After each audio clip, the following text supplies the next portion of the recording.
Alrighty. So thank you to our brave participant who's given us our first and initial response. To learn, be inspired, get some tools under our belt, and start paving the way.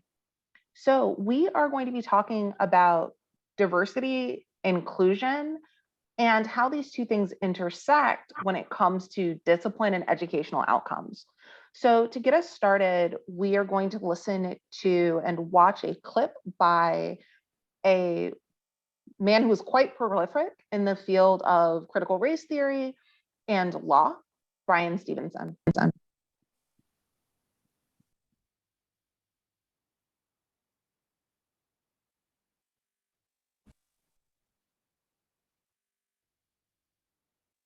Silence about our history for a very long time.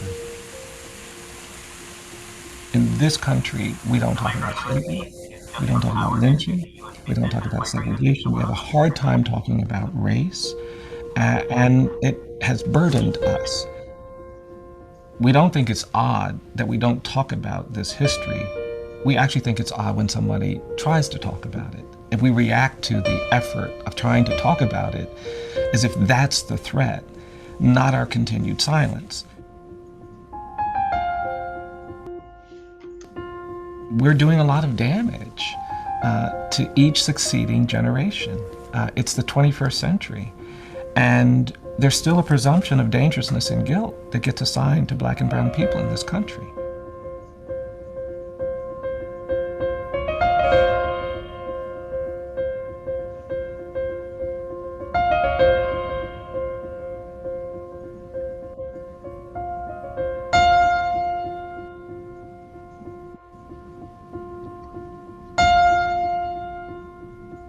We haven't created spaces in America that deal honestly with the legacy of slavery. You know, my view is that the great evil of American slavery wasn't involuntary servitude and forced labor. It was the narrative of racial difference that we created to justify it. We said Black people are different than white people. They can't do this, they can't do that. The Supreme Court said they're 3/5 human. And this ideology of white supremacy, that narrative of racial difference, that was the true evil. So for me, slavery doesn't end in 1865, it just evolves. It turns into decades where we have terrorism and lynching, and our courts and our systems of government tolerated Black people being pulled out of their homes and hung from trees. So again, my name is Jenkins. We have Ms. Summers with us. We're going to look at several objectives. We will like to define critical terms and establish a baseline of understanding of what the discipline gap is, how it manifests, and what the impact it has on student achievement. Please make sure your mics are muted. Thank you. We would like to analyze the evolution of a system of public education in the United States and explore the conditions in Broward County Public Schools. And lastly, we would like to share our findings based on action research carried out in a traditional Title I school in Broward.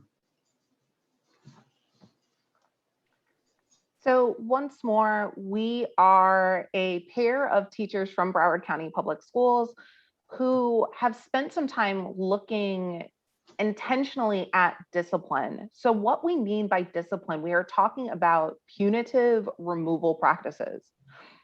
So the things that students do, the behaviors that result in a removal from that student's primary learning environment. This term is one that can be quite triggering. So there are a few norms and conditions that we would like everyone to adhere to. If you have taken courageous conversations about race, these should look wildly familiar. If you have not, at the start of our conference, the offer to attend those sessions was made. We are simply asking that as we go through this journey, knowing that it can be triggering, that you remain as engaged as humanly possible. We ask that you speak your truth and that you lean into the discomfort. Please accept and expect non-closure. We are not going to be able to answer every single question. There is no magic bullet to fixing the system that we're currently working in. What we will share are some of the things that have worked for us. We ask that you position yourself within the compass in this moment. How are you feeling? What are you believing in this moment? What are you thinking? And in what direction are you hoping to act? So I believe we have to go to the beginning to see how public education was started from the colonies, right? So excuse me, please make sure you guys mute your mics as you come in. Welcome. So again, we look into the 1600s. We had schools that were built and made to establish Christian norms, to maintain the social order, to prepare workers for either being a merchant or an agrarian economy. Then we had the westward expansion, where we looked at the Americanization of Native Americans and other people that were getting access to schools. We go from Jim Crow into white nationalism.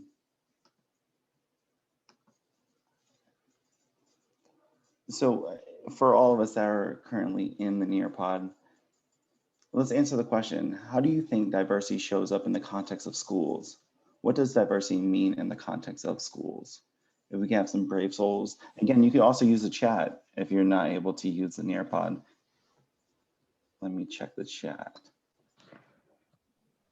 So far, let's see. Okay, we've got diversity of music, food, and culture. Love it. I love somebody's made a connection here, sharing that they've taken actually students to the memorial that was shown in the opening video.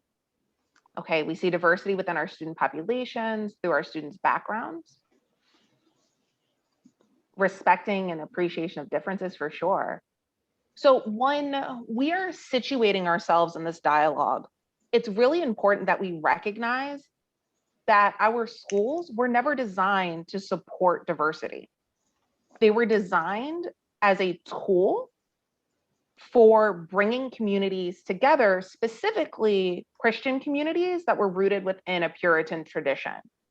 So when we think about how we move through this system, we have to keep that design in the back of our head, even though we recognize that schools are very, very diverse places in the present. Moving from westward expansion, we're going to sort of jump forward a bit to the Brown versus Board of Education decision. So many of us may be aware, many of us may not be aware, but within the American system of public education, most states had dual systems, a system that was designed for students in the dominant group, so students who are identified as being Anglo-Christian, and students who have been historically marginalized, so students of color. This emerges because of the decision in Plessy versus Ferguson, which allowed for publicly sanctioned segregation. So in 1954, Brown versus Board of Education is decided by the United States Supreme Court. And it's decided that it is inherently unequal for schools to be separate. Schools are then directed to integrate with all deliberate speed. In 1965, after the assassination of President Kennedy, President Johnson signs into law the Elementary and Secondary Education Act, which is meant to further bolster what was expected in the Brown decision, that all children, regardless of race, regardless of class, would have access to an equitable education through a publicly funded school system.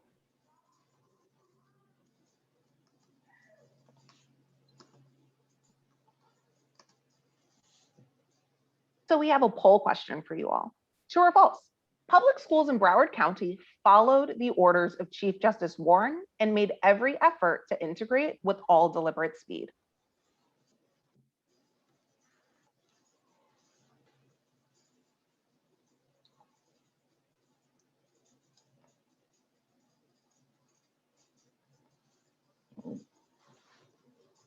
A lot of falses, a lot of falses. All right, many of us are saying that it is false. And for the sake of time, we are going to roll with it because it does look like the majority of us are there. So Mr. Jenkins, you're up. So I just want to look and zone in on this quote. It says, my school simply made a statement over the intercom that said we wouldn't be going to school at Addicts anymore. We were sent to Sterling Dania School because our parents pushed us to go and get an education. And they told us not to create any trouble. So just even if we look at the mindset of a kid being told over intercom, like, hey, you're not coming to Attucks where you feel the most comfortable at. And now we are going to push you into another school, and your parents at home saying, don't cause any trouble. That's a lot of weight for a student to hold on. As we look, the federal government finally came down to Florida in 1966, said we must integrate. And for Broward County, we say the class of 1969 was the face of integration in Broward County. We're going to give you guys a second, especially if you're in the Nearpod. Sorry if you're not in the Nearpod. What we'll do is we'll continue the conversation going. We'll give you a moment to download the whole article. It's a great article and it's a great read. If you do have the Sun Sentinel access, if you've done more than 3, just let us know and we'll find a way to download it for you guys. So to access it, it should populate on your screen for you. But if you click on it, it'll also open as well in a new window for you. So we'll give everyone a couple of seconds to get that done.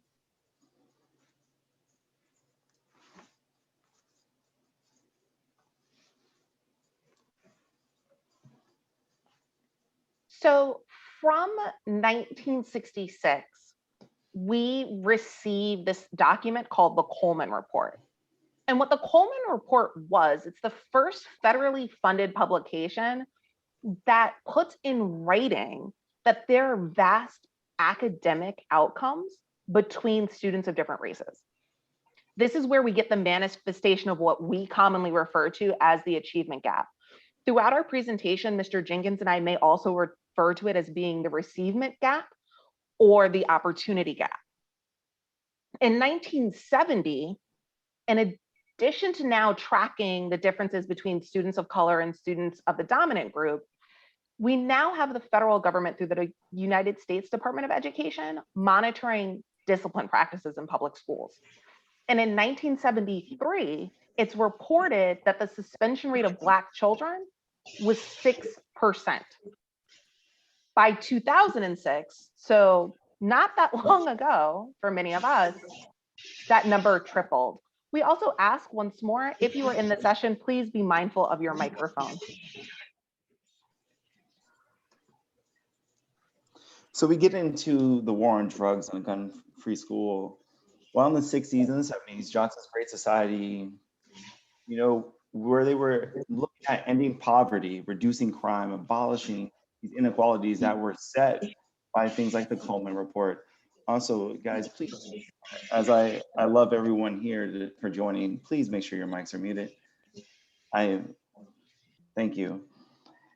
But under Reagan administration, we saw these harsher penalties where they were trying to adopt this new war with drugs. And then we see the Gun-Free Act in 1994 signed under President Bill Clinton that required schools receiving federal funds to use zero tolerance to further, and it was further exacerbating to this discipline gap that we are showing. And in the 1980s, Black plaintiffs brought suit against the district of Broward County Public Schools, saying that some of the policies were race conscious. In 1987, a decree required the District of Broward County to establish a committee to review all student assignment policies and to review practices for the magnet schools.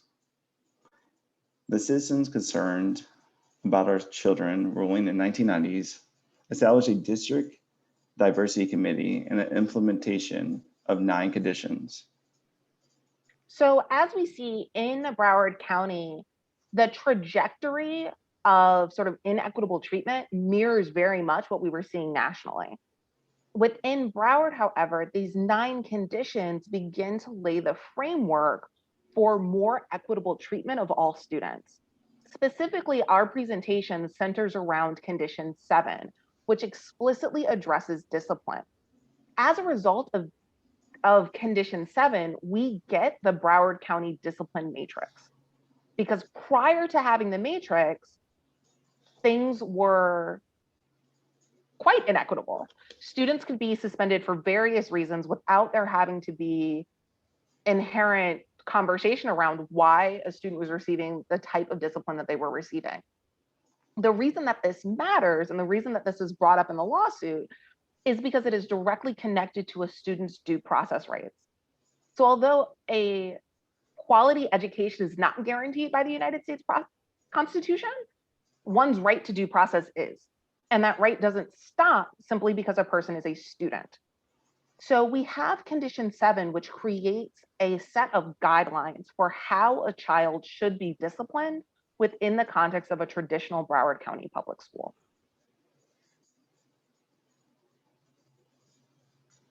You can take a moment if you click that blue section that says CCC Agreement PDF. We've given you a few of these documents. So you have the settlement agreement. When we proceed to the next slide, you'll also have access to the consent decree. Excuse me, can't speak today.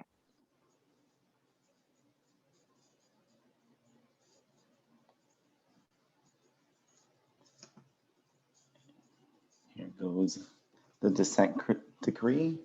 Again, we'll give you guys a few seconds to download them. If you guys are having problems, please go ahead. I believe we all have the Wovia app. And if you need, just reach out, send you these documents. And my apologies, the consent decree will be the next document. This is our policy, which creates the diversity committee, so that you can see that this is all rooted explicitly in the business that we conduct every single day.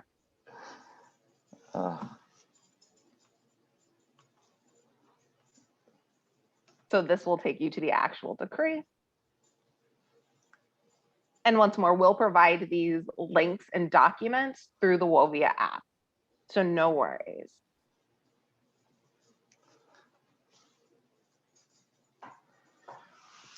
So because of the Children's Defense Fund case study on reforming school discipline in Broward County schools that was reported in 2018, Broward seen a 67% reduction in student arrests and behaviors and referrals were down by more than 30%.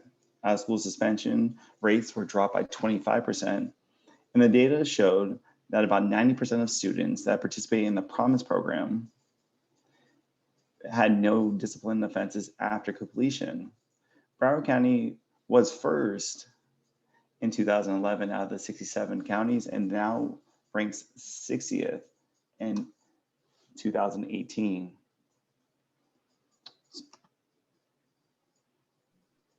So we've made a significant amount of progress.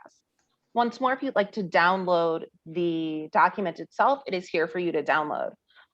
Our presentation from this point is going to discuss data as it has been reported by the district over the course of the last 3 years. We're also going to get into our individual case study, which took place at a traditional Title I school in Broward. And then we'll also provide some of the things that you can do in the context of your own classroom, things that don't require an administrator, things that don't require additional funding, just good instructional practices that can be adopted in any context. So let's take a moment. It says you're going to have a minute and 30 seconds. Let's take a temperature check. Let's see where we're feeling right now. Do we need a minute? Are we processing what we heard? Are Mr. we Jenkins, energized? Oh, if yes. you can please select where it says share, just so that we can get the percentage showing here. Perfect.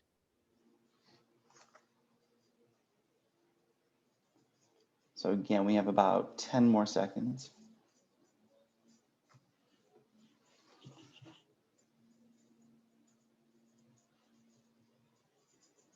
All right, so many of us are in the space of still processing. It's a ton of information, but hopefully as we go through our local and immediate information, it'll make a little bit more sense and become a little bit more manageable. So taking this again, we went big and now let's get to, we're both middle school teachers, so let's get to the narrow view. Again, we're looking at the discipline numbers for middle school students. So as you will see, we have 2017-18, 2018-19, and 19-20. Does anyone want to be brave and mention some things they see? Or use the chat. Let's have a conversation. We are teachers. I feel like we're teaching again during virtual and just doing a lot of the talking? What are some things we noticed? I see that almost 50% of the population's being impacted by discipline, and it may be something that might be related to either the grade level, if they break down the demographics and see if it's what the representation looks like according to the races and other demographics of students. Maybe if students are in certain programs like ELL or ESLS programs, I think that would be important to consider as well. But this looks like majority of the referrals are impacting over 50% of the student population. Thank you. So in the chat, we have that 2019, 2020 wasn't a full school year. It wasn't. Oh, thank you. Yes. We have that schools aren't reporting incidents as much as they used to, that there's been a decline. Okay, so we're going to, there's also a question in the chat that we'll be sure to address for sure. So take it away, Mr. Jenkins. Yeah, thank you. So I believe, I'm not, again, I can't see who unmuted, but they said for a breakdown by race subcategories. So again, as we are looking at all this information and processing, here goes the Broward data for 2017-18. Again, we look at that report. That report was published in 2018. So here goes the school data when the report was being published. What are some things we notice now, just looking at it? Just looking at the numbers.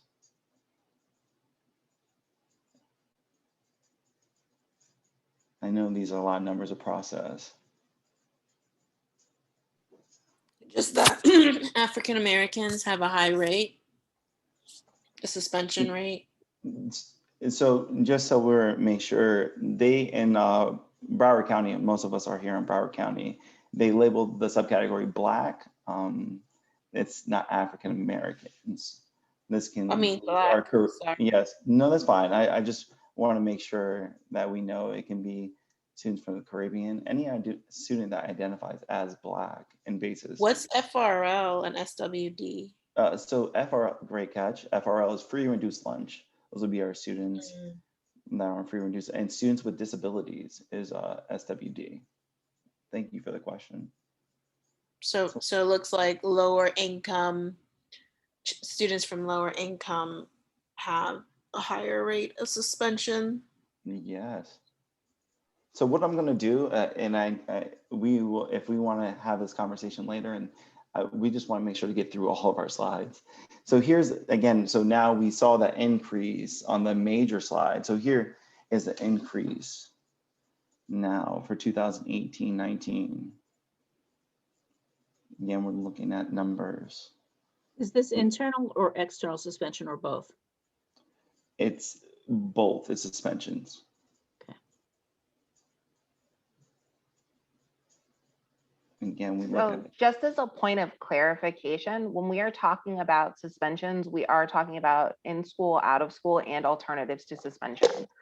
So for purposes of this presentation, purposes of how the district reports suspensions, we're talking about explicitly removal practices. So anytime that it is documented that a student is removed from their primary instructional environment. So it could be an hour, it could be a day. If it is documented that the student has been removed. So if a student goes to a buddy classroom, there probably won't be documentation. If a student is asked to shadow an AP, there may not be documentation. If a student is formally suspended, there should, by policy and by practice, be some sort of documentation outlining that removal. Just so, are these numbers small for you all also? Let me Yes. zoom. Perfect. Let me zoom in again. So looking at that trend data, I believe this would be a better presentation so you guys can see all that trend data.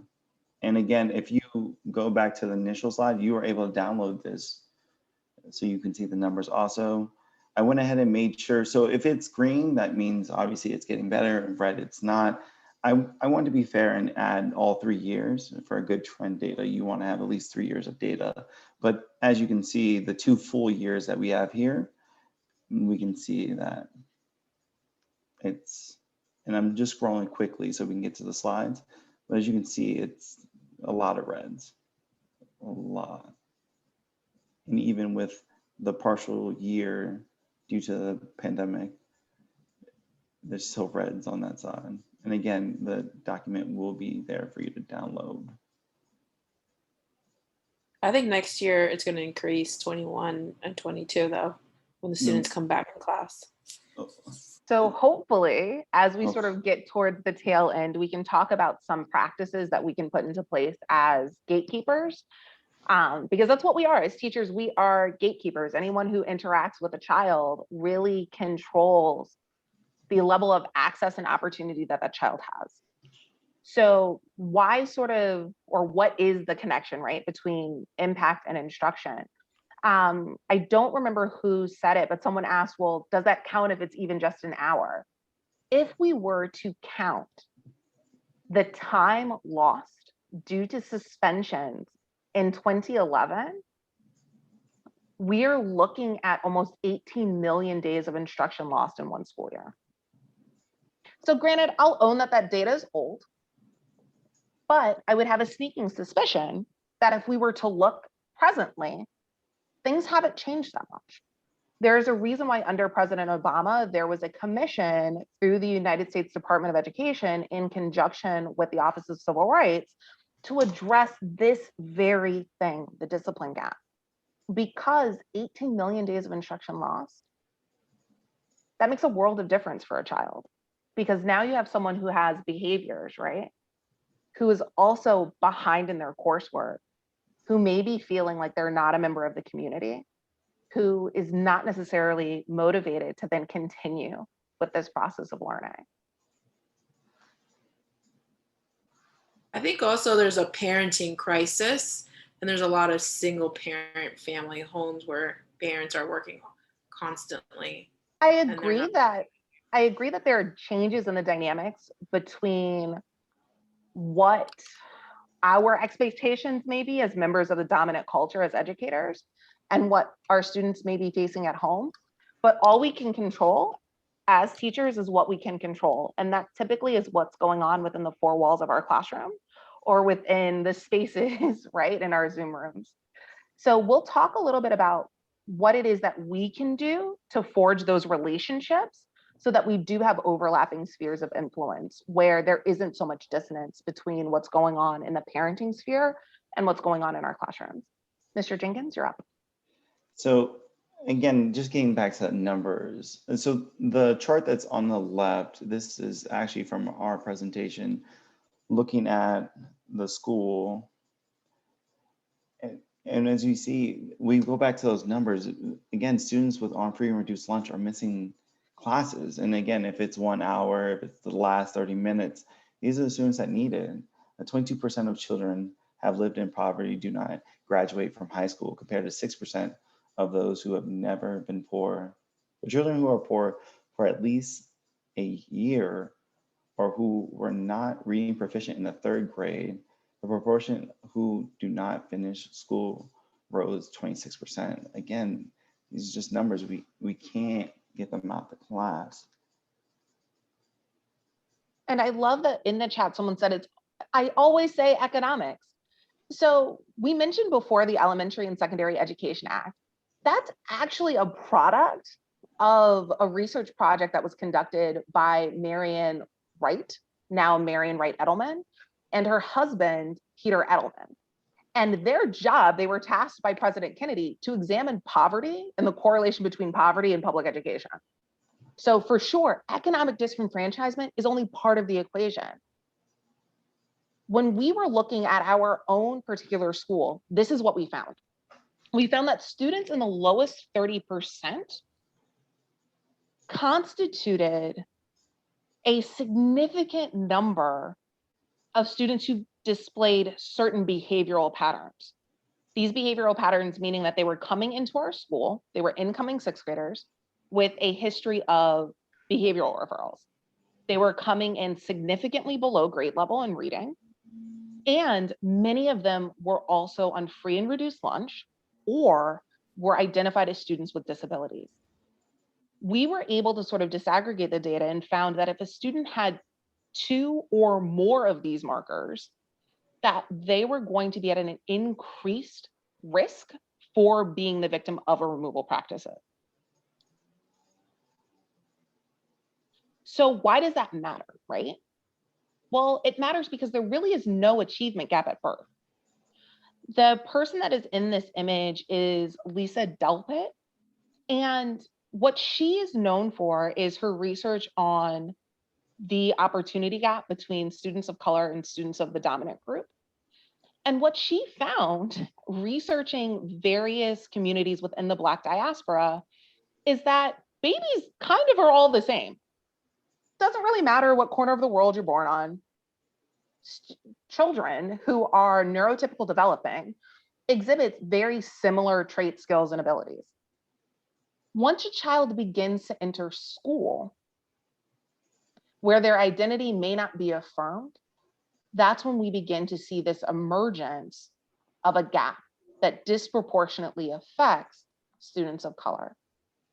So that means that there's some sort of correlation between what it is that we're teaching, how it is that we're teaching, and what our behavioral expectations are, and how those things impact kids from historically marginalized groups.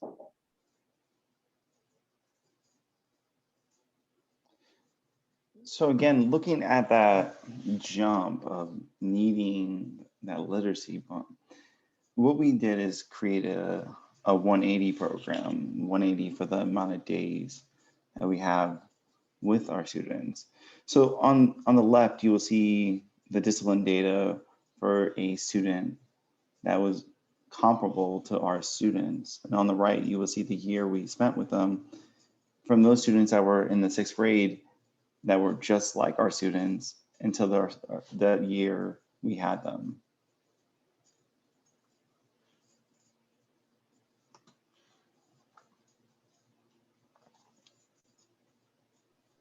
So this is where we talk about those overlapping spheres of influence. The image that is on the right comes from the work of Joyce Epstein. She writes about school, family, and community partnerships. Okay, so what she says is that a child will do best if they're at the center of overlapping influences. Someone in the chat mentioned that it's all about relationships. This is what we're talking about, connecting with parents, connecting with children, connecting with community to make sure that everyone's knowledge is sort of valued, seen, and heard. Also, we look at social emotional learning. Again, this is a big push in Broward County schools.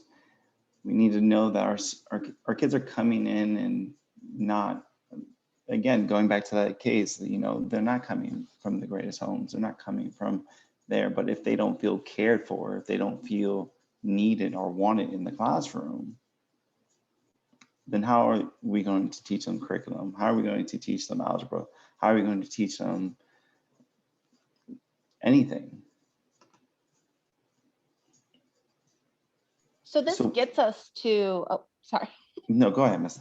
This gets us to the things that we ourselves can in fact do, right? When we are talking about pedagogy, when we're talking about our own practices, really our goal for most of us, even if we don't have the language to define this, is to be responsive to the needs of our kids. The image here is of a woman named Gloria Ladson Billings. She is sort of the mother along with Gay and,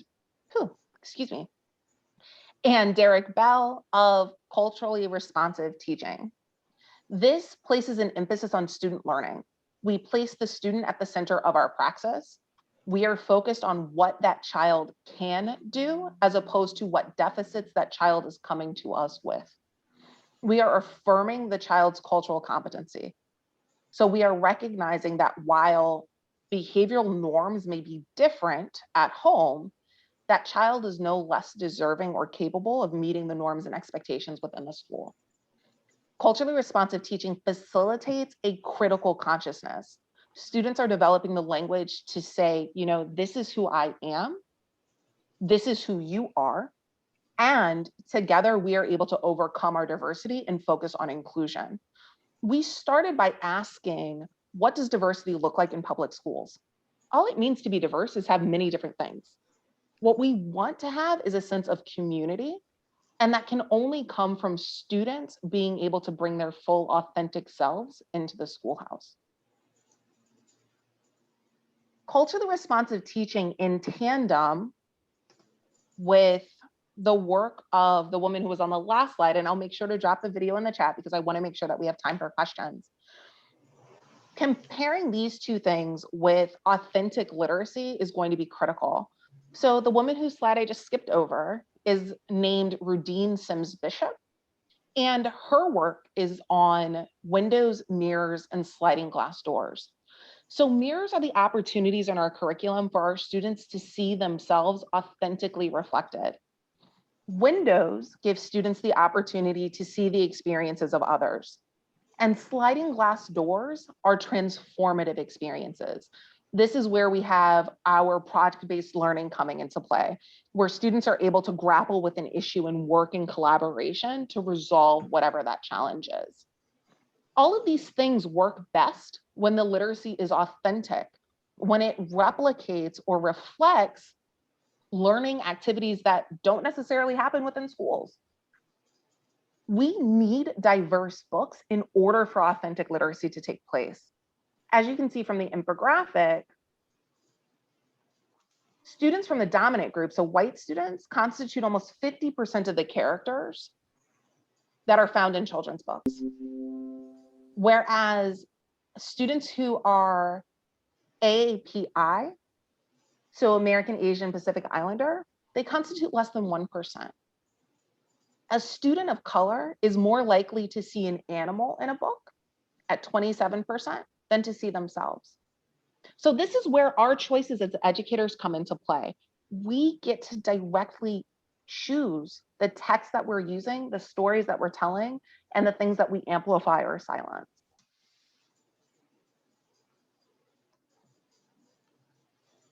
This will take you to the article.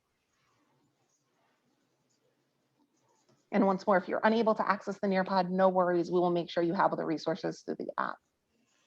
So let's continue the conversation. I know we have about 3 minutes. Let me stop sharing actually so I can see everybody. Oh man, there's a lot of people. There are a ton of people. There is yeah. a great question though from the beginning that I would love for us to address.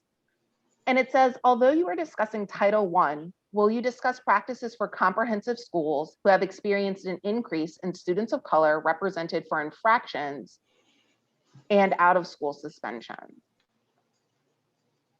Do you want to go for it or you want me to take it?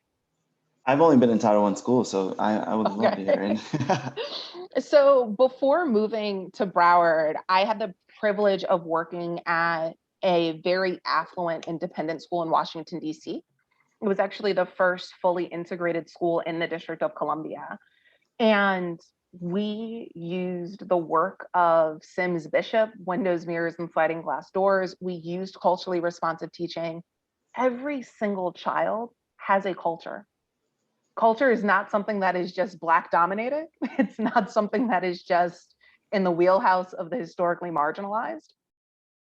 So if we're seeing an increase in the infractions, the first place to start is with ourselves. What is it that we see, hear, believe? And how do our beliefs, sites, and thoughts show up? How do they manifest in our everyday practices? So is there a certain behavior that's taking place that's reflected in the referrals? Are there certain trends that are reflected in the increased number of infractions? Knowing sort of what the triggers are, you're able to do an ABC analysis. So the antecedent, the behavior, and then the consequence. And that's something that anyone can do, regardless of the context that they're in. So what is it that preceded the behaviors, and how are those behaviors then addressed? And were they addressed in a way that was a teachable moment? So we have, do you have any suggestions on how to engage families that the contact information and basis is not up to date? Reaching out to the social worker would be my politically correct answer. I would say reaching out to that social worker, and also know that not every school has a at-home social worker. They're coming from different places. But I believe in a quote that where there's a will, there's a way. You know, I believe if you want to get in touch, you can find it. And I also love sending home newsletters. Yeah, like making that home to school connection, because I know at least for us in the middle school context, parents are kind of like, my kids in middle school and secondary, like they're a little bit more hands off, but they're coming from a community in elementary where there are newsletters, where there is that communication. So I would say beyond basis, even sending home your own Microsoft Forms link, because I've found that parents are more likely to give the teacher the contact information and not necessarily the school, especially if that parent has had an adverse relationship with the school. Remind Yeah, them. Remind app is another one that just got dropped in the app for sure. Also, More the frequent SRO basis can make home training. visits. Oh yeah, exactly. Thank you, Sherry. The SRO is another fantastic resource. Making sure though that your students have that relationship with the SRO, because we don't want it to be something that's seen as super punitive. Yeah, and a lot of schools have a community liaison as well. Let's see. Online basis training for sure.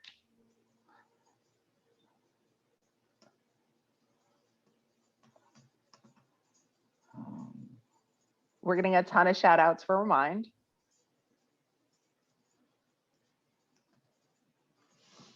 There's also things like Class Dojo or Classcraft. I know Dojo is a little bit more elementary, but we used it with our 6th graders one year and had some success with it.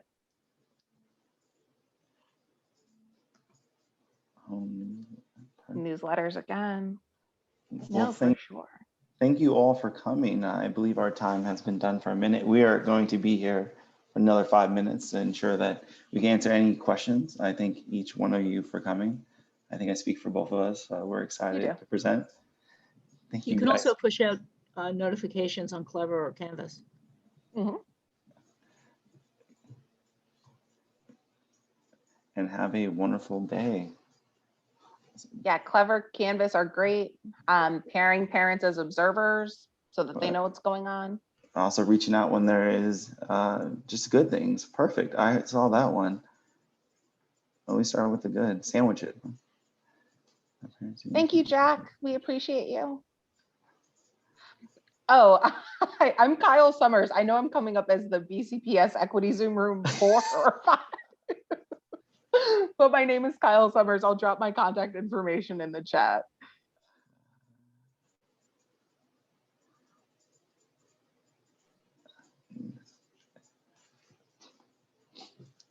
Thank you all. Thank you.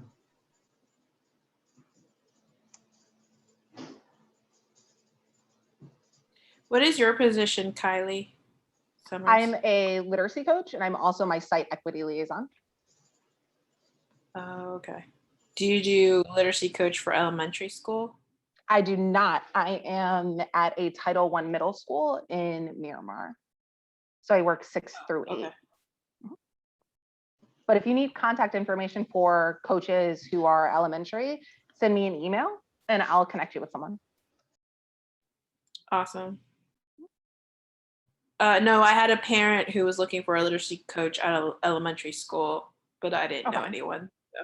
Oh, no worries. No worries. Once more, if you send me an email, I can possibly help them out if they're looking for things like summer reading recommendations, or I'll connect them with someone who can get them in touch with their site literacy coach.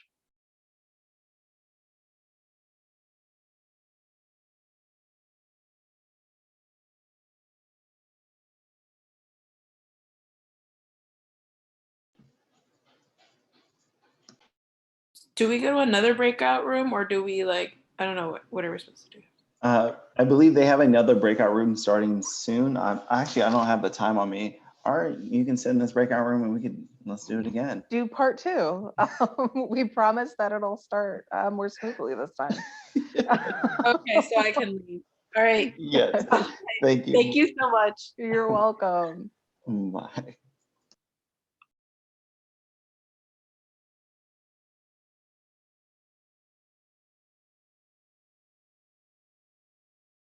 Thank you again for your presentation. You're very welcome. If you have any questions at all, please feel free, reach out to either of us. Okay, thank you so much. Are you going to change your name for the next time? I don't know. Am I allowed to change my name? Or the last presentation before they close down and go to the main room? Oh, that's true. I just saw my mommy. My mommy is in here.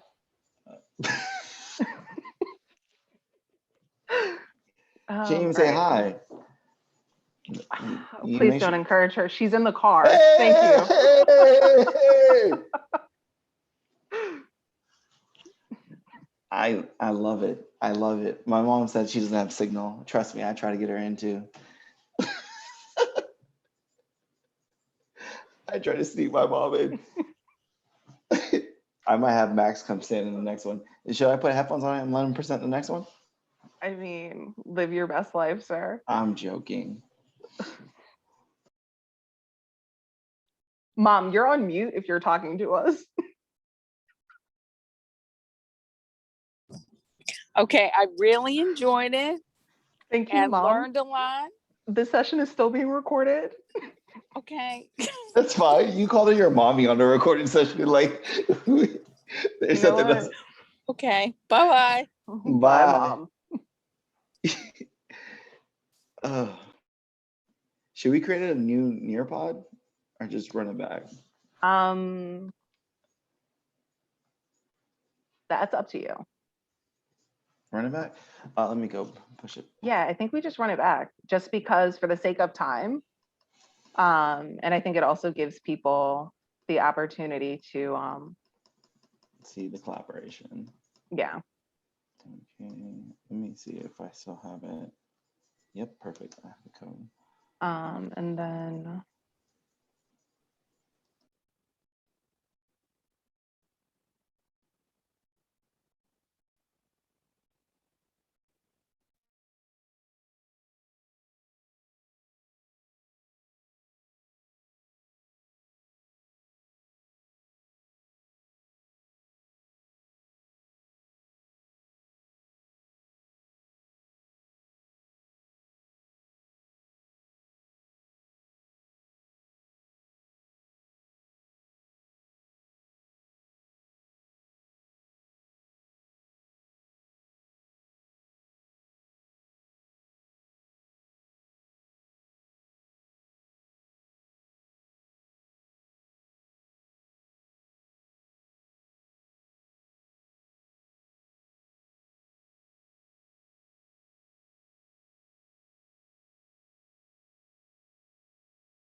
All right. Hello, all. Hello, hello, hello. We are going to be using a Nearpod for today's session so that you're able to grab some goodies out of it as we go along. Please take a moment to log into the Nearpod using the link below. If you cannot access the Nearpod, no worries. You can always feel free to engage using the chat. we'll also be at a point where we'll want to have a conversation. So you can feel free to use the raise hand feature. We will acknowledge you and you can then unmute your microphone.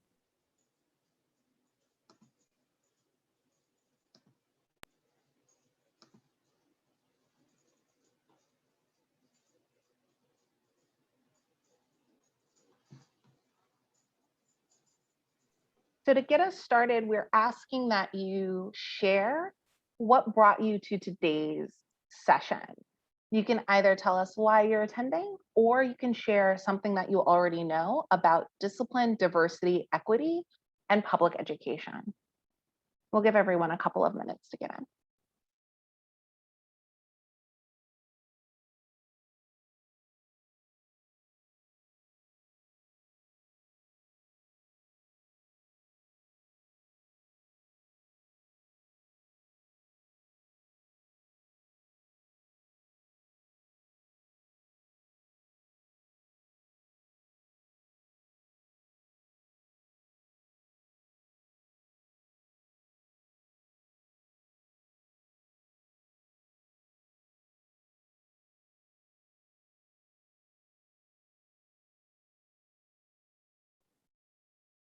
Okay, learning about effective and compassionate strategies to helping young Black males, for sure. We're going to be talking about SEL, or social emotional learning.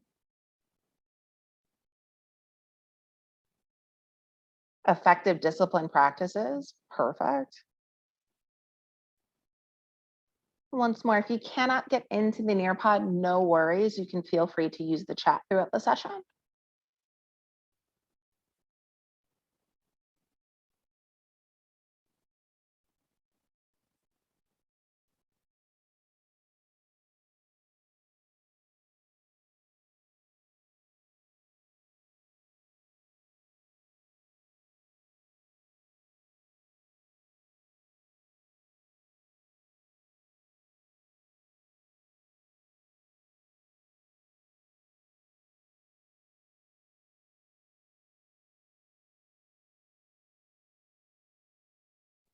Alrighty, so in the interest of time, we are going to start. Oh, this is awesome. Looking at schools' data to create goals that empower. Yes, for sure. So thank you all for joining. Mr. Jenkins and I will sort of introduce ourselves a little bit later. We've got another edition, Ideas for Effective Discipline. Love it. We're going to start with a quick video. Mr. Jenkins will introduce it to us. So again, good afternoon all. This is a video from Brian Stevenson, someone that's really good about this whole topic. And I encourage you to watch his TED Talk on identity. It's a very good video. So I'll go ahead and press play and we'll just go ahead and watch it together.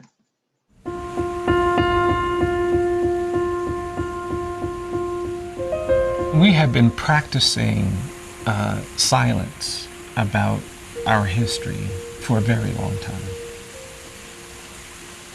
In this country, we don't talk about slavery, we don't talk about lynching, we don't talk about segregation. We have a hard time talking about race, and it has burdened us.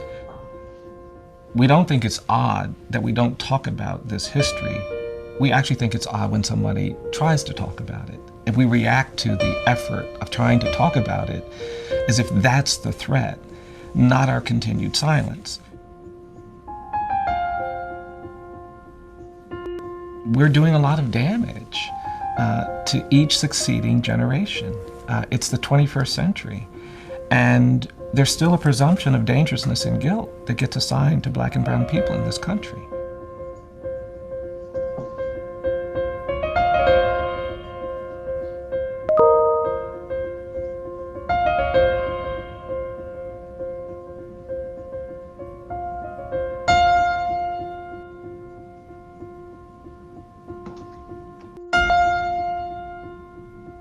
We haven't created spaces in America that deal honestly with the legacy of slavery. You know, my view is that the great evil of American slavery wasn't involuntary servitude and forced labor. It was the narrative of racial difference that we created to justify it. We said Black people are different than white people. They can't do this, they can't do that. The Supreme Court said they're 3/5 human. And this ideology of white supremacy, that narrative of racial difference, that was the true evil. So for me, slavery doesn't end in 1865, it just evolves. It turns into decades where we have terrorism and lynching, and our courts and our system. So I highly encourage, it's a long video. We cut it that 2 minutes, and there's just so much you can unpack from that just little 2-minute snippet. We want to set the objectives of today. So the objectives, we will define critical terms and establish a baseline understanding of what the discipline gap is and how it manifests and what impact it has on student achievement. We will analyze the evolution of the system of public education in the United States and explore the conditions in Broward County Public Schools. And lastly, we will share our findings based on action research carried out in a traditional Title I school in Broward. So as Ms. Summers says, my name is Mr. Jenkins. Ms. Summers is, and we have Ms. Summers. Our presentation is discipline. our presentation is discipline practices for a diverse world beyond windows, mirrors, and sliding glass doors. So we want to look at the, go ahead, Ms. Summers. So the focus of our conversation really is going to be on qualifying discipline as a removal practices, or excuse me, as a removal practice. I can't speak. We are not talking about instances of discipline where a student has committed an infraction and you're meting it out through classroom rules and norms. We are talking about greater practices that result in the removal of a student. Okay. So as we go through the presentation, as Mr. Jenkins stated, we're going to look at how we got here. So how did we come to a place in public education where there is such a thing as a discipline gap, where there is a clear distinction between the educational outcomes of a student who is from a historically marginalized group and a student who is a member of the dominant? And what can we do as educators without needing the influence of administration, without needing additional funding to address those gaps? So the 4 things we really want to nail down is, please stay engaged. We're both teachers at heart. Well, she's a literacy coach now. So again, we're both teachers. So we would love the engagement. Please ask questions through the chat. If you'd like to unmute, please go ahead and unmute and ask a question. And please let us finish the statement first. Speak your truth. You know, it's your story. Just like these will be our stories. And experience discomfort. You know, even as you see from the video, there's going to be some discussion, difficult topics to talk about. So please experience the discomfort, accept and expect and accept non-closure. This is the beginning of the conversation. We're not going to end the conversation after this. Please stay in contact, or we can continue the conversation through Broward County emails, or we can do it through the Worldia app. And the compass. Ms. Summers, would you like to explain the compass? Yeah, of course. So we've borrowed these things from Courageous Conversations About Race. So the 4 agreements and the compass. We're asking that we really ground ourselves in the conversation because it can be very triggering. We are talking about practices that many of us know exist, but that many of us may not have ever had a conversation about before. Discipline is often the gap that is overlooked. We talk about achievement. There's an achievement gap. But we never talk about how opportunities are inequitably provided to students and the disguise, right, that discipline takes on. So I'd ask that you take a moment to decide, where are you in this compass? What are you believing right now? What are you thinking? What are you feeling? And what steps are you willing to take? In what quadrant are you currently?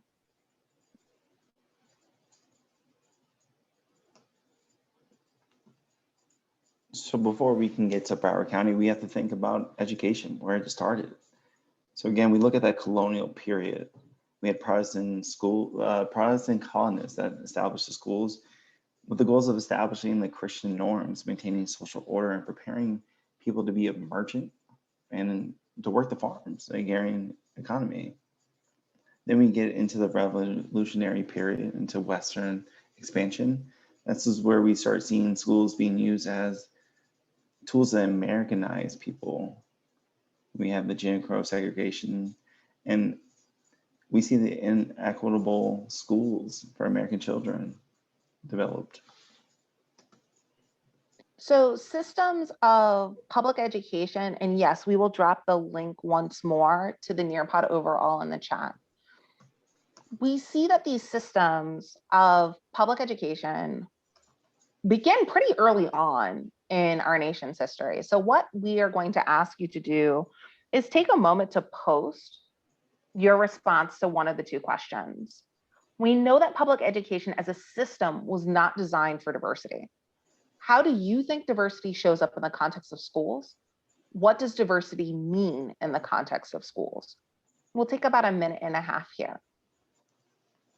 Once more, if you cannot access the Nearpod, please feel free to drop it in the chat for us. We'll voice over the responses that we get.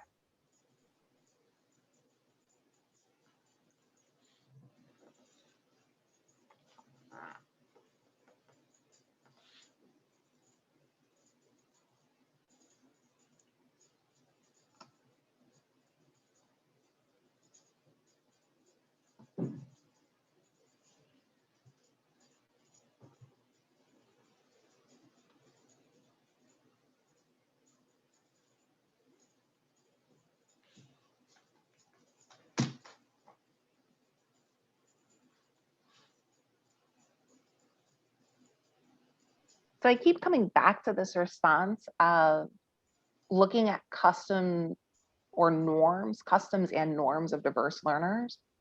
So many of us, when we talk about norms, we may not be cognizant of the fact that norms are normal for everyone. They're really situated within particular contexts. So I love that that response looks at how our norms are also diverse. We have that diversity in schools look like the curriculum that showcase everyone and everyone's history and perspectives. Right now, it looks like few Black kids in honors and AP classes. We're going to talk about that when we get to the conditions.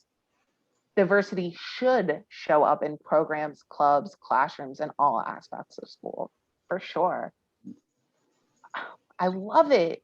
Teaching the mandates, but has to go beyond the mandates. So for those of us who may not be aware, it's Florida Statute 1004, Section 32. Don't ask me what the section letters are because that I don't remember off the top of my head.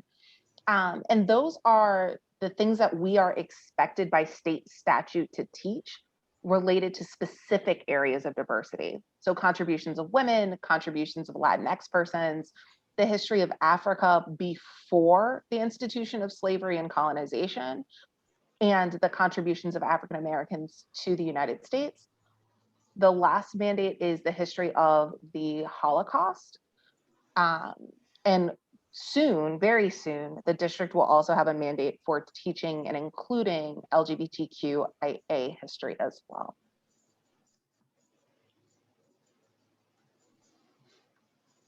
So when we talk about how diversity shows up, we know that our systems of public education were designed to serve really one segment of the population, people who adhere to Protestant values. So we see this emergence after, I shouldn't say after the Civil War, but we see this emergence sort of in the antebellum period as well, once people of color, specifically Black people, members of the Black diaspora, begin to acquire opportunities to be free in this country. We see the emergence of dual systems of education. So we will see schools that are designed for Black students who are run by Black teachers. And we also have publicly funded schools that are designed and exclusively for members of the dominant group. So white students who are neurotypical developing. In 1954, we have the Brown versus Board of Education decision, where the United States Supreme Court sets the precedent of saying separate is no longer equal.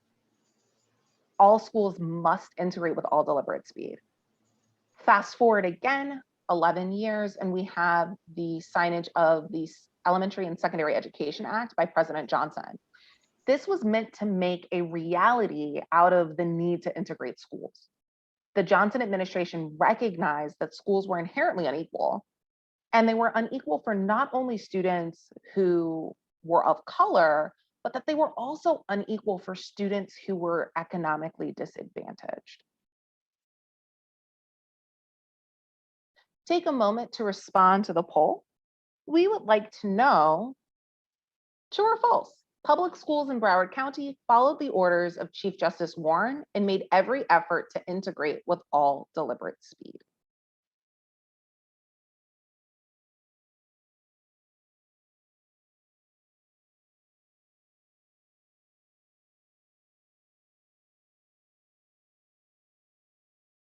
All right, so we're seeing some responses coming in with the majority of us saying that this is false.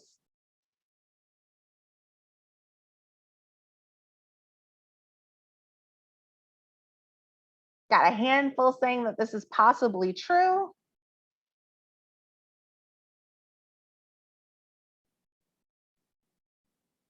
All right, so at this point, we know, right, that schools were told to integrate. But within Broward, that integration doesn't happen until much later in the story. So in a moment, you'll have the opportunity to download an article about what happened to one of our very own schools and to many of our students. Specifically, we're talking about what happened at Addix, which is now Addix Middle School. I saw Miss Palmer Cappan was on here, and I know she has a connection with that school. But what we see in 1954 is the Brown versus Board of Education decision comes out. In I'm here. In 1955, Time magazine, runs a story that grades every school in the United States, and the state of Florida gets a D. So in 1966, the federal government comes to Florida and says, all of you need to integrate your schools. But that doesn't happen right away. In Broward, the push begins with Addix Middle and busing of students from Addix to Sterling Dania School. Sort of colloquially or locally, people talk about integration really beginning in this area in 1969. If you want to take a moment to open the Sun Sentinel article, you can click that blue tab at the bottom, it will open for you. Yes, we know that the Sun Sentinel is behind a paywall, so if you have a challenge getting there, send us an email and we will get a version of the article to you the best way that we can. So we'll give everyone a minute or so, a couple seconds to download that. And once more, we'll make the links available through the Hovia app.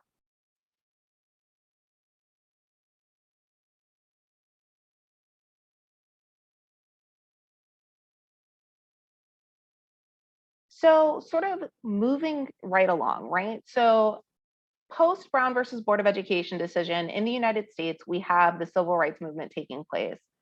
And as part of this movement, people begin examining and scrutinizing the practices that have really yielded much of the social unrest, right? It's not just about integrating schools, it's making sure that all people have access to economic opportunities. And so much of that is tied into educational outcomes. So the Coleman Report is issued in 1966, and this is the first time that a federally funded publication looks at the educational outcomes of students, specifically by race. By the 1970s, the United States Department of Education begins to monitor discipline cases in public schools.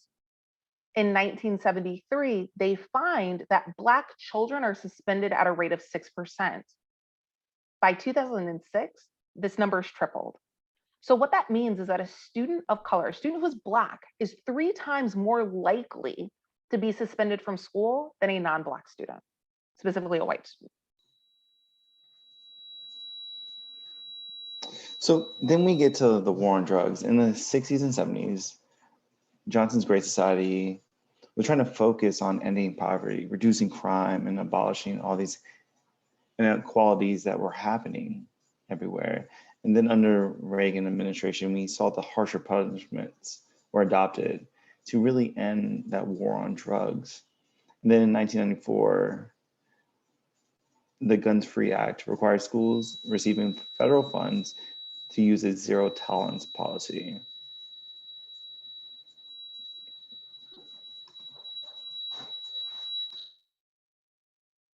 And so that brings us sort of to the history of Broward mirroring much of the nation. So after the war on drugs begins, we see an uptick in the number of discipline cases taking place because we saw sentence enhancements. We saw that reflected in how schools were also conducting business. So in the 1980s in Broward County, Florida, Black plaintiffs brought suit to the district alleging that the school board of Broward County, that Broward County schools were engaging in impermissible race-conscious policies, meaning that students were being denied access to quality education in a variety of different ways, specifically as it related to gifted and talented programming in magnet schools. So in 1987, a consent decree is established requiring that the district review all student assignment policies. So we're making progress, right? We're taking the steps in the right direction. By the 1990s, another suit comes forward.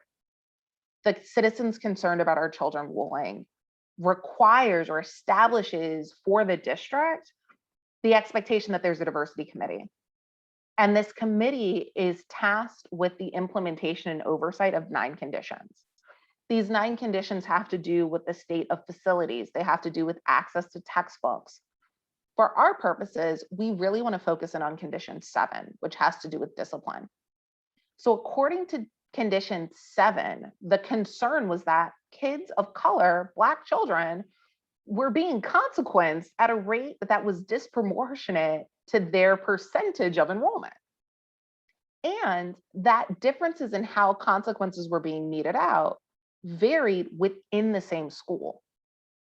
So Broward County, in response, creates the initial discipline matrix, which is something that established a baseline for how certain behaviors would be addressed.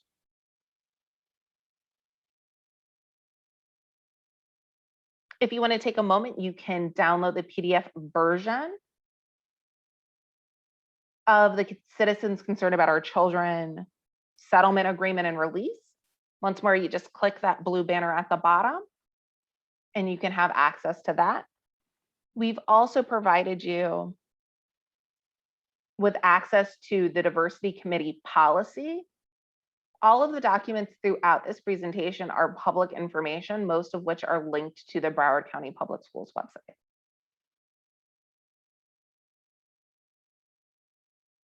And then the last here will take you to a link for the concerned citizens,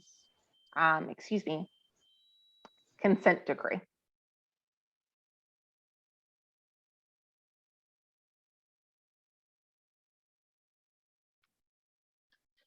So at one point, I actually had the privilege of being a Children's Defense Fund Fellow. I actually did that the first time Mr. Jenkins and I team taught together. And many years ago, they partnered in 2018 with the Association for Superintendents. So under the direction of Mr. Runcie, and in collaboration with the Children's Defense Fund, a report was issued on how Broward County Public Schools were reforming discipline. And this is something that was issued in 2018. And the statement reads, Broward County has seen a 67% reduction in student arrests, and behavior referrals are down by more than 30%. Out of school suspension rates have dropped by 25%. Data show that about 90% of students that participated in the Promise program have no discipline offenses after completion of the program. Broward County was first out of 67 Florida districts in terms of highest number of student arrests in 2011. Today, Broward County ranks 60th out of 67. So we've come to this point where things are on the rise. We can thank Dr. Hickman's office for the amazing work that they're doing to help improve practices. What I'd like to see in the chat is, what do you think our numbers look like today? Do we think that our discipline rate has stayed about the same? Do we think that numbers have increased? Do we think that numbers have decreased? You can go ahead and drop it in the chat. If you want to unmute yourself and voice over your thoughts, feel free to do that as well.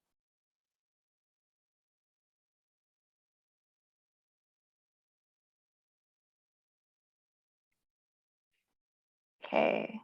So from personal experience, we have numbers decreasing. We have some saying that they may have increased.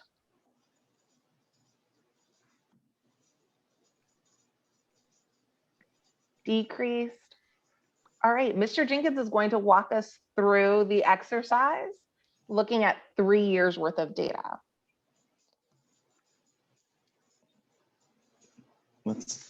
So I want to give you guys, again, a few seconds to go. Actually, you know what? So it's an honor to keep some time so we can actually engage. What we'll do is we'll make all these available. I know that we would like to download, but we'll make them all available for you all and through the Wobia app. Just go ahead and reach out to us. So we want to look at middle school numbers. Again, our middle school numbers will look at the 3 years. Can someone, again, if you want to use a chat or if you want to let us know out loud, let us know some things you notice.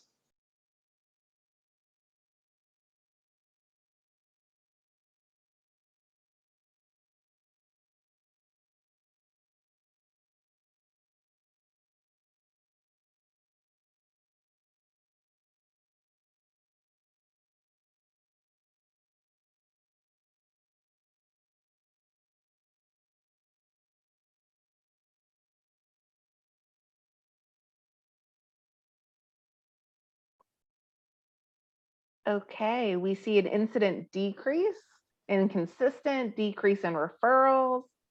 Specifically, talk to us where have we seen the decrease in referrals? Does anyone notice anything special about that year? Thank you. Jennifer hit it right down on the head. It went down in 2019, 2020 during the pandemic, during that part of the school year. So what we're going to do is we're going to go through some numbers. I'm going to skip a few just so we can get to the trend data. So what you would notice, again, if we look at those 3 years of trend data, and again, if you go back to the Nearpod, you're able to download this. All this information is on Broward County websites. So when we look at suspensions, for instance, we're looking at suspensions in different subcategories. Just so we are all clear, FRL will be free and reduced lunch, and SWD will be students with disabilities. So as you will see, when we look at the trend data for the 3 years, the green shows it's a good thing. There was a good trend. In the red, it's not good.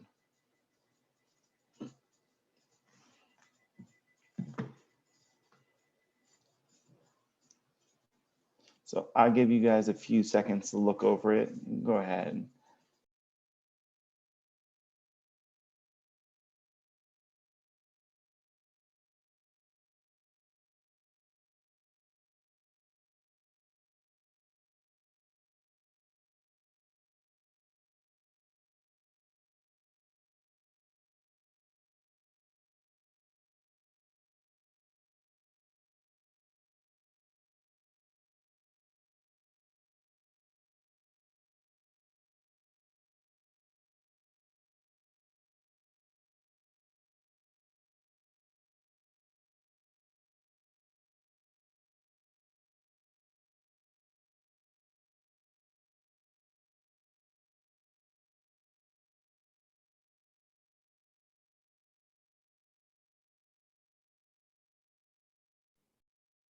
So if we're looking at the numbers, we noticed that in 2019, 2020, there is a decrease. But remember, we made it through to March 13th.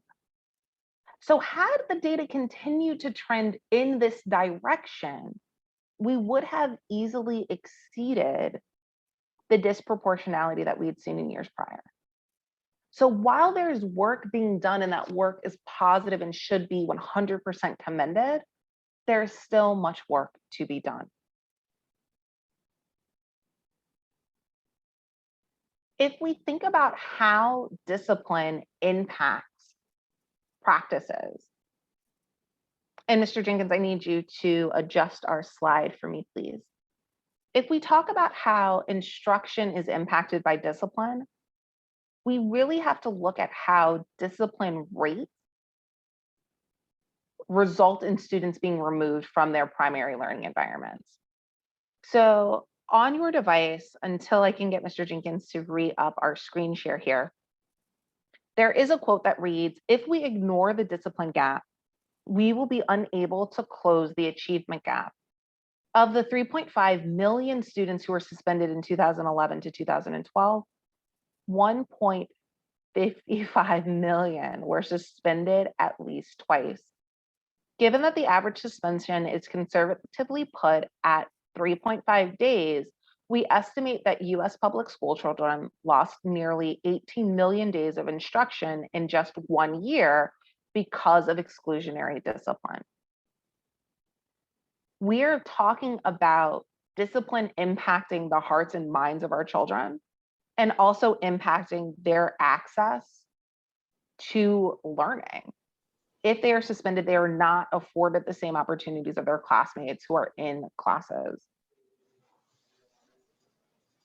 So there is a direct correlation between poverty and push-out practices. The data on the left is data from 2018 at our site. So Mr. Jenkins and I examined the lowest 30% at our school because we recognized or had an assumption, we had a hunch that there might be a correlation between student discipline rates and some critical factors, specifically whether or not that student is FRL or free reduced lunch, if that student is a student with a disability, if that student is reading proficiently. And what we found is that 60% of the students at our school who participated, or excuse me, who were in the lowest 30% for reading, that those students also participated in the free and reduced lunch program. Hernandez identified that 22% of children who have lived in poverty do not graduate from high school. There's a direct correlation between low levels of effective engagement, cognitive and behavioral engagement, and being at risk for entry into the school to prison pipeline. So it is critical that we identify our students who are most at risk. All children are at risk, but if they have certain factors, if they are socioeconomically disadvantaged, if they are a student with a disability, if they are a student of color, we have to recognize the role that we play in our practices in order to alleviate some of those risk factors. And that comes with a need for increased critical literacy. Mr. Jenkins and I have spoken before about the achievement gap, and really there is no such thing as an achievement gap. There's a difference in what students receive. There's a difference between the opportunities that students have. But this was sort of best exemplified for he and I when we looked at Lisa Delpit's work. So Lisa Delpit is a MacArthur Genius Grant recipient, and she studied babies from all over the world. And what she found is that babies are kind of just babies. They have the same skill levels and abilities until they begin the process of entering formal education, at which point children in the United States, specifically African-American children, so children who identify as being members of the Black diaspora, they began to present deficits that they did not enter this world with. So that means that there is a connection between curriculum, how we conduct business, what it is that we teach, how we are engaging our children, and their educational outcomes.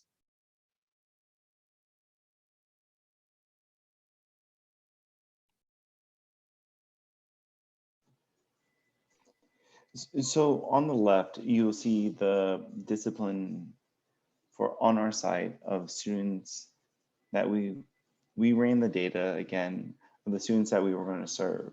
So comparing the student data from the left to the right, again, as you will see, we saw great decreases in referrals of those students that we served. Again, about 60% free and reduced lunch, students that were levels 1s and 2s on the FSA. And we saw basically the 180 of a student.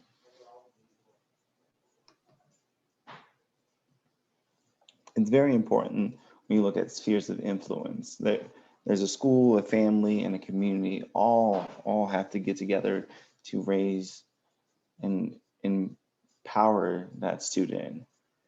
And it says that an arguable fact is that a student are the main actors in their education, development, and success in school. School, family, and community partnership cannot simply produce successful students. Rather, partnerships activities may be designed to engage, guide, and energize and motivate students to produce their own success. Again, it's very important as the educators in the room, we're doing our part in reaching out to that community partner and the family.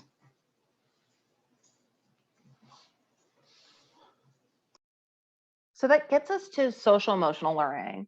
So what we found at our site is that when we piloted our program with 111 students, that by partnering with families, by partnering with grandparents, by partnering with any person who had a role in that child's life, that our students began to see themselves as learners. They became adventurers with us. They saw themselves as being capable of taking on leadership roles. And that was because part of the core curriculum became social emotional learning. So we integrated a parallel curriculum of identity. So students had to explore themselves as they worked to develop their 5 social emotional learning competencies. We wanted to make sure that our students saw themselves as being capable of success, despite any deficits that may have been identified through testing or things like that. By taking an assets-based approach, children have the opportunity to achieve positive goals because they see themselves as being capable of a success. It's attribution theory. They attribute the success to their ability to be successful and to the supports that they're receiving through those overlapping spheres of influence. Lastly, it requires culturally responsive teaching. The woman in the image is named Gloria Ladson Billing. She is the godmother of CRT. And culturally responsive pedagogy or teaching hinges on 3 things. There has to be an emphasis on student learning and achievement. All students are capable of achieving something. You have to take that approach that a child can achieve, even if their achievements look different. You have to affirm a student's cultural competence. If the assumption is constantly that a child coming into our classroom just has different cultural norms, they can't fit in, our behaviors are going to manifest that belief. Lastly, education must serve to develop a critical consciousness. We have to be providing students with the opportunities to question and acknowledge differences while building communities strategically.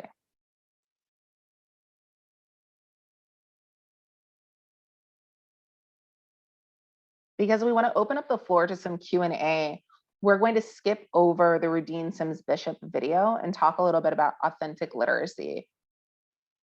We found at our site that by focusing on overlapping spheres of influence, so the work of Joyce Epstein, by creating social emotional learning opportunities at the core of our instruction, I don't think we mentioned this before, I am a former English teacher. I'm now a literacy coach. Mr. Jenkins is a social studies and civics teacher.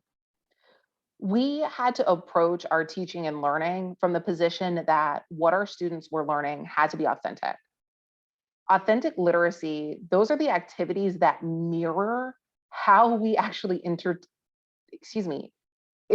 and engage with text outside of the classroom.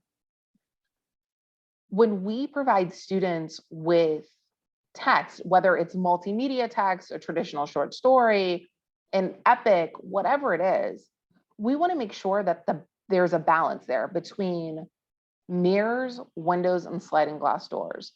Books that are mirrors reflect the lived experiences of our students.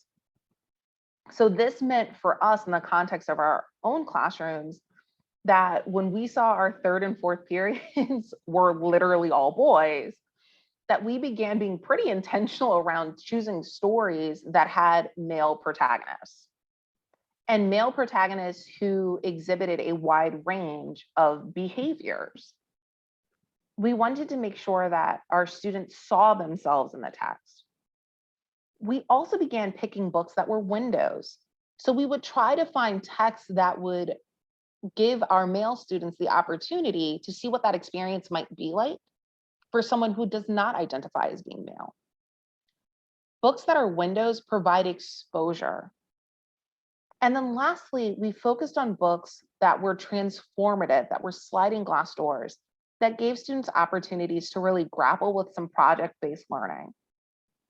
The need for critical literacy as a solution for the discipline problem is that it gives students the language that avoids the emergence of aggressive behaviors, because it becomes a conversation and it shifts the relationship between the teacher and the student, because the student sees themselves as being a custodian of knowledge. In order for a student to see themselves, however, we need to have diverse books. So the infographic that you have on the left shows that in 2018, 50% of the characters in children's books were white. 1% were AAPI, or Asian American Pacific Islander. 10% were African American or members of the Black diaspora. That means that a student who was non-white had a greater chance of seeing a book with a character that was an animal than a character that looked like themselves. Discipline practices often leave students feeling like they're not part of a community. So what we can do as educators is approach how we are delivering our content to be sure that our students see themselves as being valued and heard and members of the community within our own classrooms. You can feel free to download the PDF of Rudine Sims Bishop's text, Windows, Mirrors, and Sliding Glass Doors. We'll give you a minute or two, a couple seconds to get that down. And then we want to open up the floor to questions that you may have. I know we went through a ton of information very quickly, but we want to be sure that we're being solutions oriented and answering the questions that you may have. You can feel free to drop your questions in the questions and continuing conversations board in the Nearpod. You can drop them in the chat if you would prefer, or if you would like to use the raise hand feature and unmute your mic, feel free to do that as well. We welcome the conversation.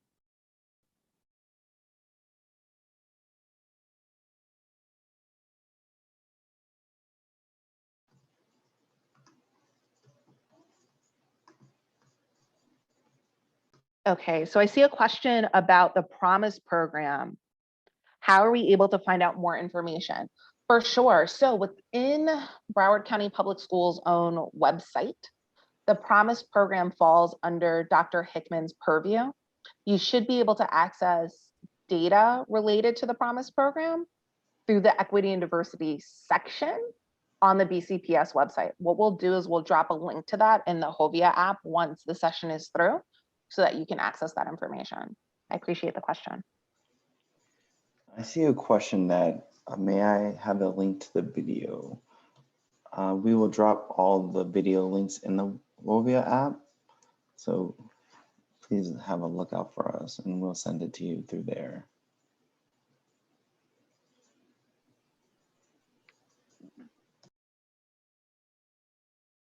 Okay, we have a statement. Suspensions are not really discipline. I could not agree with you more. When we are talking about discipline for the context of our conversation, we're really talking about removal practices. Discipline itself does not have to be a removal practice. As an educator, I really firmly believe in what's called conscious discipline, or using those opportunities as teachable moments. I very rarely will restrict a student's access to something or will take something from them, because it doesn't necessarily teach the student to adopt a new behavior.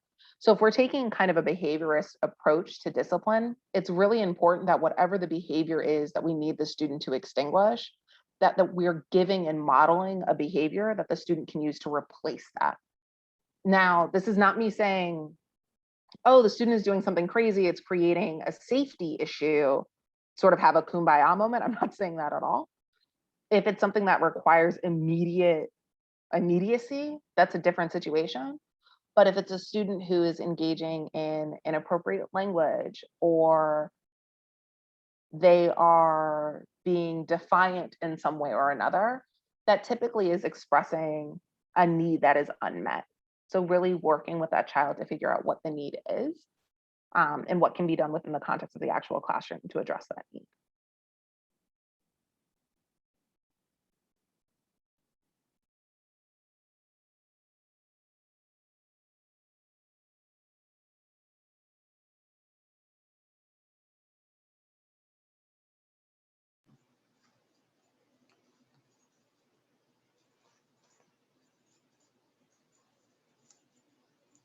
All right.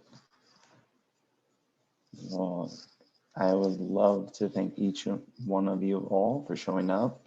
Thank you for letting us start the conversation. Again, this is not the end. We look forward to going back and forth with many of you. And thank you. We have to join the main room now, guys. Thank you. So I'll see you guys there in the main room. Have a wonderful day. Have a good one, all. Please feel free to reach out to us if you have any questions. Have a good one. Bye.